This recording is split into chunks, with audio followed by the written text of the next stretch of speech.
Scary Little Monster. Story by Tammie M. Murray. Illustrated by Monkey Da Vinci. Narrated by Loy McDougall. Audio produced by Sean Fitzmaurice. And featuring Kaylin Fitzmaurice as the child person. As the rest of the world started to wake, Scary Little Monster got ready to sleep. He crawled under the bed and put on his sleep mask to block the light from his eyes just before the morning sun appeared. Bright light hurt Scary Little Monster's eyes and made it hard for him to see, so it was important that Scary Little Monster covered his eyes before the morning light shone under the bed. Scary Little Monster was still awake when the sun started to rise, and he was sure that he could hear something roaming around the room, making noises, and maybe even looking for him. Scary Little Monster had heard that he should be aware of persons, as they can be very unpredictable, and that makes them dangerous. You never know what they might do. When Scary Little Monster heard the noises, he did not dare remove his sleep mask to look. Instead, he disappeared into the darkest corner he could find under the bed, and he fell fast asleep without making a sound. Scary Little Monster slept all day long, but woke up to the sound of crying. An upset voice yelled that it was scared. It cried that it wanted its mommy. It moaned that it wanted its daddy. It shouted that there was a scary monster in the room. Another voice yelled to settle down and go to sleep. Nevertheless, the crying didn't stop. The Scary Little Monster was afraid, but he wanted to see who was making all that noise. As quietly as he could, Scary Little Monster took off his sleep mask, crept to the edge of the bed, and started to crawl out from under it. Suddenly, the crying stopped, which made the Scary Little Monster stop too. Who's there? Said someone in a terrified voice. It sounds like a child person, Thought the Scary Little Monster. He had never actually seen one, but a person, even a child person, was supposed to be very dangerous. The Scary Little Monster disappeared back into the darkest corner under the bed. It got silent, so the Scary Little Monster held his breath so that the child person couldn't even hear him breathe. The Scary Little Monster felt his heart.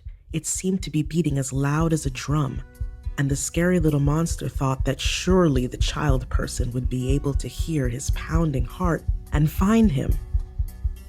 The Scary Little Monster heard the springs of the bed squeak and the rustling of the covers. The child person was coming to find him. As the child person climbed out from beneath the covers and looked under the bed, the Scary Little Monster scrambled onto the top of the bed. The Scary Little Monster could hear the child person reaching around under the bed. Suddenly, the noise stopped again. Before he knew it, the Scary Little Monster saw the child person crawling back into bed, so he darted underneath the covers to hide. The child person's feet bumped the Scary Little Monster, which made him jump with fright. At that moment, the Scary Little Monster saw the child person, and the child person saw the Scary Little Monster. They both screamed at the top of their lungs. Ah! They were both terrified. In fact, they were both so terrified that neither one of them could move. When the child person and the Scary Little Monster were both so tired from screaming that they could scream no more, they both sat quietly and looked at each other. Finally, the child person spoke. Are you a monster?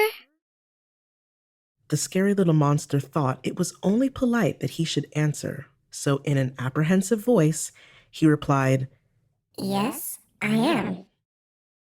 The child person said in a scared voice, Please don't hurt me. Hurt you?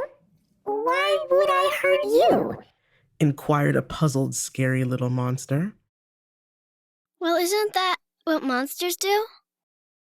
The scary little monster laughed. No, never. But what about you? Won't you hurt me? Of course not. Laughed the child person. I would never. They both laughed some more, thinking about how afraid they had been, and for no reason.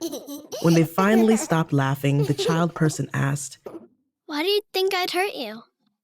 Well, said the scary little monster. that's what I always thought. I mean, that's what I've heard. Why did you think I'd hurt you? Well, just like you, that is what I've always thought. I'm sure I heard it was true from someone. They both smiled at each other and started to relax.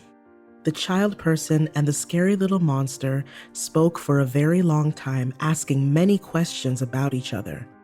Why they had never seen each other before. How come I've never seen you before? Do they have families? Do you have a family? What do they enjoy for fun? Do you play games? What they like to eat? Do you like and hamburgers? so much more. What about French fries? They enjoyed learning about how they are different from each other and in what ways they were alike. In the end, what seemed to be the silliest thing of all was that they had both believed things about the other without actually knowing the truth. Now that they knew there was nothing to be afraid of, the two decided to be best of friends and not be afraid of each other anymore.